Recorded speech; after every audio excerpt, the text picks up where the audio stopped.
கர்த்தராகிய இயேசு கிறிஸ்து நாமத்தில் உங்கள் அனைவருக்கும் வாழ்த்துக்கள். இந்த நாளுக்கு நான் உயிருள்ள வார்த்தை நீதிமொழிகள் 6:23. கட்டளையே விளக்கு வேதமே வெளிச்சம், போதக சிச்சியே ஜீவ வழி. கட்டளையே விளக்கு வேதமே வெளிச்சம். அப்படின்னா கட்டளை தான் விளக்கு. தவறு செய்யாதே விளக்கு, பாவம் பண்ணாதே விளக்கு, உண்மையாயிரு விளக்கு, பொய் சொல்லாதே, ஏற்று பேசாதே, தாய் தப்பனை கனம் பண்ணு, இது எல்லாமே உங்களுக்கு விளக்கு. ஆனால் வேதமே வெளிச்சம், போதக சிச்சியே ஜீவ வழி. நீ போதகத்தை கேட்டு நல்வார்த்தை கேட்டு அதன்படி நடக்கும்போது அது உனக்கு ஜீவ வழி என்று வேதம் சொல்லுகிறது, உண்மையான வழி என்று வேதம் சொல்லுகிறது, வெளிச்சத்தின் வழி என்று வேதம் சொல்லுகிறது. அப்படின்னா தேவனுடைய வார்த்தை நம்முடைய கால்களுக்கு தீபமும் பாதைக்கு வெளிச்சமாக இருக்கிறது. ஒரு ஜீவ ஒளி எது? தேவனுடைய வார்த்தை. அப்போ இங்கே என்ன சொல்லுகிறது?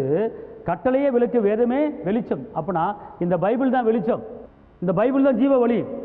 இந்த பைபிள் ஒரு கெட்டவனை நல்லவனை மாற்றும். இந்த பைபிள் ரசிக்கப்படாதவனை ரசிக்கப்படையும் உன்னதமான வார்த்தை. அதான் வேதமே வெளிச்சம் என்று சொல்லப்பட்டிருக்கிறது. கர்த்தருடைய கற்பனையை கேளுங்க, வேதத்தை படிங்க, வேதத்தை கேளுங்க, வேதத்தின்படி நடங்க. இரவும் பகலும் வேதத்தில் தியானமாக இருக்க மனுஷன் பாக்கியவான். அவன் நீர்க்கால ஓரமாக நடப்பட்ட இலை உதிரா இருக்கிற ஒரு மரத்தை போல செலுத்தி வளருவான். அவன் செய்வதெல்லாம் வாய்க்கும் என்று சொல்லப்பட்டிருக்கிறது. ஒரு மனிதன் பைபிளை படிச்சுக்கிட்டே இருந்தானா அவன் வாழ்க்கை இப்படி தான் உயர்ந்தவே தெரியாது, உயர்ந்துகிட்டே போகும். ஏன்னா இந்த வேதத்தில் தான் அவ்வளோ வளர்ச்சி இருக்கிறது, உயர்வு இருக்கிறது, மேன்மை இருக்கிறது, சுகம் இருக்கிறது, பலன் இருக்கிறது. அதனால் தினமும் அன்பார்ந்தவர்களே பைபிளை படிங்க. ஒரு நாளைக்கு குறைஞ்சது அரை மணி நேரமோ அது பைபிளை படிங்க. பைபிளை படிக்கிறதுக்கு நேரத்தை ஒதுக்குங்க. உலகத்தில் எத்தனையோ வீண் வார்த்தைகள், வெட்டி பேச்சுகள் பேசுவதற்கு நாம் இடம் கொடுக்குறோம், அதுக்கு நேரத்தை ஒதுக்குறோம்.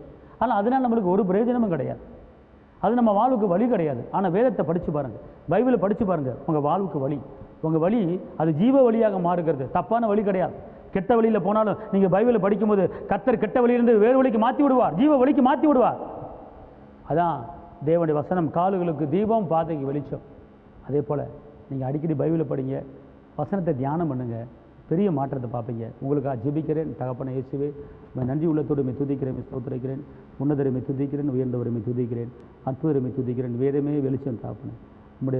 உடைய வேத வசனம் ஜீவ பாதை என்று சொல்லப்பட்டிருக்கிறது. நாங்கள் ஜீவ வழியில் ஜீவ பாதை நடக்க எங்களை தகுதிப்படுத்துங்க. இரத்த கோட்டைக்குள்ள மறைத்துக்குள்ள இயேசுவின் நாமத்தில் பிதாவே, ஆமென். கர்த்தர் உங்களை ஆசீர்வதிப்பார். அல்லேலூயா. தேவனுக்கு மகிமை.